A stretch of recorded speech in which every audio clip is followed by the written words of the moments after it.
Hey everyone, it's me Hamza and you are watching HTDX। Welcome back to the channel. कैसे हैं आप सब? ठीक ठाक हैं?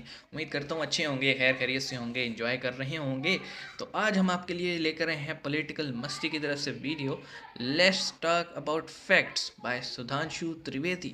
तो त्रिवेदी साहब हमेशा क्लियर बोलते हैं, उसमें कोई दो राय नहीं होती, कोई हिपोक्रेसी नहीं होती, कोई डिप्लोमेसी नहीं होती। सीधा सीधा बोलते हैं, आपको पसंद है ओके, आपको नहीं पसंद आपकी मर्ज़ी, ठीक है। इस तरह का फंडा है और हमें ऐसे लोग अच्छे लगते हैं जो मुंह पे बोलते हैं, क्लियर बोलते हैं। तो आइए देखते हैं, स्टार्ट करते हैं। फैक्ट्स की बात हो रही है, 3 2 1 एंड ये गुजरात में जब हिंदुत्व की बात हो रही है तो ये हिंदुत्व की ही बात हो रही है या फिर ये हिंदू मुसलमान हो रहा है जैसे कि आपके ओपोनेंट्स कह रहे हैं? देखिए, एक इसमें Entertainment पहले मैं एक purpose only। गंभीर बात कहना चाहूंगा।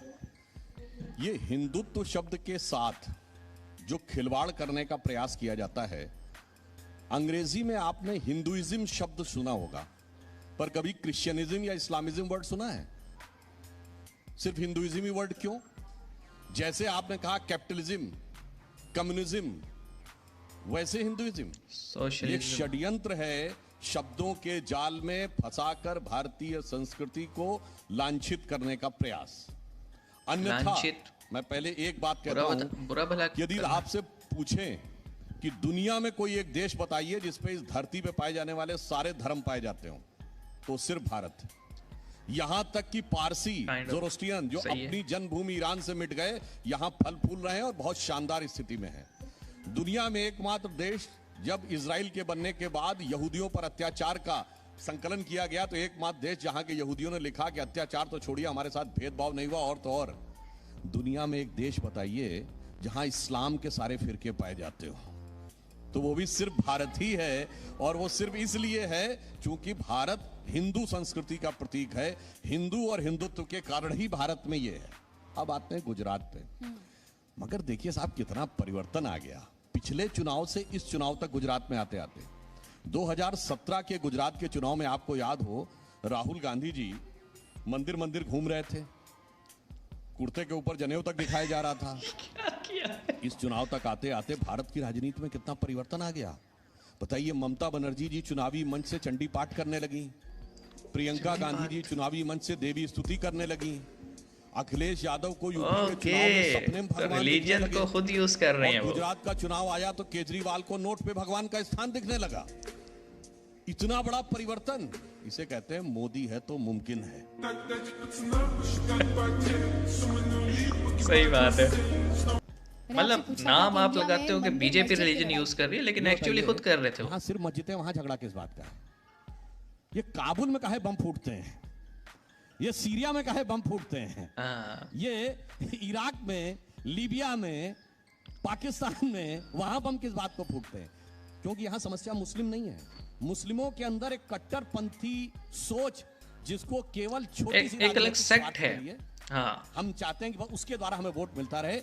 और तो छोड़ दीजिए, भारत में एक ही जगह थी कश्मीर, जहां कहा गया मुस्लिम डोमिनेंस हो गया। आप में से बहुत से लोगों को ध्यान नहीं होगा, मंदिर मस्जिद की बात करते हैं कि साहब तथा कथित बाबरी मस्जिद टूट गई थी।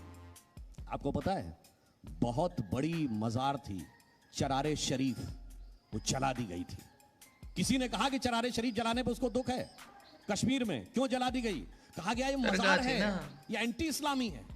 हाँ। तो भैया, जहां भारत में वर्चस्व हो गया, वहां पे अपने धर्म स्थल टूटने लगे, तो उसका कारण एक कट्टरपंथी सोच में है, हिंदू मुस्लिम के अंदर नहीं है। एग्जैक्टली। बस क्या सावरकर पर फंस गए आप? देखिए, स्वातंत्र वीर सावरकर भारत के इतिहास के एकमात्र क्रांतिकारी हैं जिनको 2 जन्मों का कारावास मिला।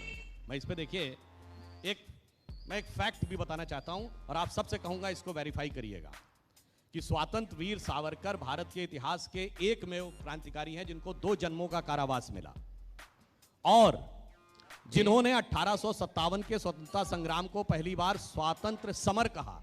मैं चुनौती के साथ कहता हूं कि 1907 से पहले कोई कांग्रेस का नेता बताइए जिसने 1857 को स्वतंत्रता संग्राम कहा हो। सबने सिपाही म्यूटनी और वो कहा। और एक और बात बताऊं, 1910 में सावरकर जी को 2 जन्मों के कारावास की सजा हुई, और 1910 में कांग्रेस का अध्यक्ष कौन था?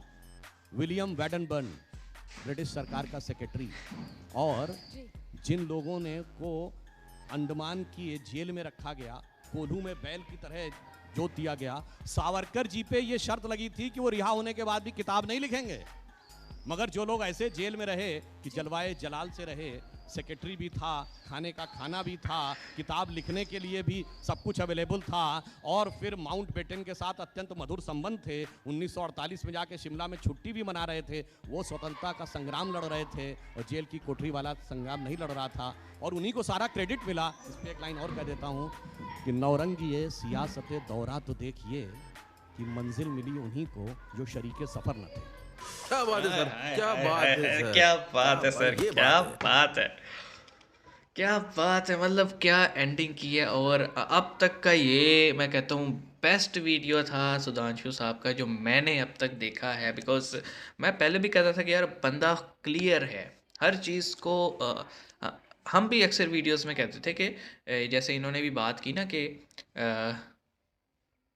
एक टर्म है हिंदुत्व हिंदुत्व हिंदुत्व, उसे यूज़ कौन कर रहा है, उसको प्रोपगेट या उसका प्रोपेगेंडा कर कौन रहा है। बीजेपी के ओपोनेंट्स। बीजेपी ने कभी खुद नहीं कहा कि हम एक हिंदुत्व पार्टी हैं। बीजेपी ने कहा कि हम एक भारत की पार्टी हैं, भाजपा टाइप, यानी भारत की हैं, और हम हिंदू मुस्लिम सिख ईसाई सब हमारे मेंबर्स हैं। और ये चीज़ हमने देखी भी कि बीजेपी की सरकार जहाँ जहाँ बनी है वहाँ हर तरह के मज़ाहिब मौजूद थे। तो ओपोनेंट्स का उन्होंने बाकायदा वाक़ियात कोट करके बताया कि ये ऐसे कर रहे, ये ऐसे कर रहे। तो बेसिकली हिंदू इलाकों में जाके आप हिंदू बन रहे हैं और मुस्लिम इलाकों में जाके आप मुस्लिम वाला काम कर रहे हैं, तो वो तो बीजेपी के ओपोनेंट्स कर रहे हैं। बीजेपी तो रिलीजन यूज़ ही नहीं कर रही। बीजेपी तो नेशनलिज्म को यूज़ करती है, रिलीजन को यूज़ नहीं कर रही। अच्छा, सेकंड पॉइंट इन्होंने जो किया कि ज़्यादा बॉम्ब ब्लास्ट इन्होंने कहा कि मुस्लिम देशों में ही हो रहे हैं और यहाँ पे तो इतना नहीं होता। फिर दरगाह शरीफ का इन्होंने बताया और साथ में क्लियर किया कि पूरे मुस्लिम, अगर आप इस्लाम को उठा लेना तो एक सेक्ट है, एक पर्टिकुलर सेक्ट है, एक ऐसी छोटी सी कम्युनिटी है जो कि शिद्दत पसंदाना सोच रखती है और वही सबसे ज़्यादा अटैक्स कैरी आउट करता है दूसरे मुसलमानों को भी नॉन मुस्लिम डिक्लेयर करके, और नॉन मुस्लिम्स पे तो वो वैसे भी करता है। तो और उन्होंने ही, मतलब जब दरगाह शरीफ को उन्होंने आग लगाई तो कोई इशू नहीं था, लेकिन जब बाबरी जो कि प्रूफ हो गया कि मंदिर की जगह पे है, तो उन्होंने दंगे फसाद करवाए। तो ये पता लगता है सर, यहाँ पे पॉइंट उठता है जो हम अक्सर कहते हैं कि प्रॉब्लम इस्लाम में नहीं है, प्रॉब्लम कुछ सेक्ट में है जो कि इस्लाम को अपने हिसाब से अपनी डेफिनेशंस के अंदर तोड़ मरोड़ के रख देते हैं। मतलब हमें लोग कहते हैं कि आप कुरान में देखें फ़लाँ जगह लिखा हुआ है फ़लाँ को मारो, फ़लाँ जगह लिखा हुआ है फ़लाने को मारो। सर मैं कब कह रहा हूँ नहीं लिखा हुआ, बट आई एम सेइंग कि उस लाइन से ऊपर भी एक वाक़या है, उस लाइन के नीचे भी एक वाक़या है। ये कहीं नहीं कहा कि आपके घर के साथ अगर कोई नॉन मुस्लिम रहता है और आप उसे जाके मार दो, ऐसा कहीं नहीं लिखा। उल्टा अगर वो आपका पड़ोसी है तो आपको अपने भाई से ज़्यादा उसके हकूक़ अदा करने पड़ेंगे अगर वो आपका नेबर है।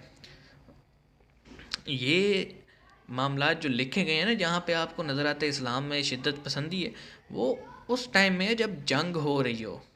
ठीक है, जंग में भी प्रॉपर डेफिनेशंस लिखेंगे, बहुत लंबा टॉपिक है वो, लेकिन मैं सिर्फ ये कह रहा हूँ कि 90% of the sect in Islam are peaceful, और सबसे ज़्यादा मारे भी वही जाते हैं क्योंकि जो रिमेनिंग 10% है उन्होंने हवा बनाया हुआ है। आप पाकिस्तान को देख लें, पाकिस्तान पे टैग लगता है टेररिज्म का, और जितनी भी जमातें टेररिस्ट ऑर्गेनाइजेशन पाकिस्तान में हैं और वर्ल्ड वाइड उनको बैन भी किया हुआ है, वो सब आप अगर गौर से देखेंगे सिर्फ एक ही सेक्ट या दो सेक्ट को मानने वाली होंगी। या तो वो देवबंद होंगी, आई एम सॉरी टू से टू ऑल देवबंदीज, या तो वो देवबंद होंगी या फिर वो अहले हदीस और गैर मुकल्लिद होंगी। इसके अलावा आपको कहीं नहीं मिलेगा कि एक ऑर्गेनाइजेशन जो कि फ़िज़िकल अटैक्स कैरी आउट कर रही हो वो इन दो सेक्ट के अलावा कहीं से हो। तो ये 3 सेक्ट हैं जो कि शिद्दत पसंद सोच रखते हैं इस्लाम में। आईसिस भी इन्हीं के असूलों पे चलती है, तालिबान भी इन्हीं में से हैं। मतलब पाँव शलवार पहननी है, टखने नज़र आने चाहिए। व्हाट नॉनसेंस इज़ दिस यार, मैं जो मर्ज़ी ड्रेस पहनूँ, तुम्हें क्या प्रॉब्लम है? तो इस चीज़ पे भी ये लोग मार देते हैं दूसरे को क्योंकि ये उनके हिसाब से ड्रेसिंग नहीं कर रहा। तो ये सर ने बड़ी अच्छी बात की। कि एक कम्युनिटी है जिसकी शिद्दत पसंदाना सोच है और हमें उस कम्युनिटी से प्रॉब्लम है, उसी को हमने ख़त्म करने। And I agree with him. और इन द वेरी लास्ट क्या इन्होंने मतलब नक्शा खींचा कि जो लोग मेहनत कर रहे थे आज़ादी के लिए वो बेचारे ना उनको क्रेडिट मिला ना उनको सपोर्ट मिली, और जो पावर गेम के लिए लड़ रहे थे वो सारा वाहवाही ले गए। तो heads off to you sir, क्या आपने बातें की हैं। I am just amazed and fan हो गए हम तो आपके। तो आप क्या कहते हैं इस बारे में, कमेंट सेक्शन में हमें ज़रूर बताइएगा। मिलते हैं नेक्स्ट वीडियो में।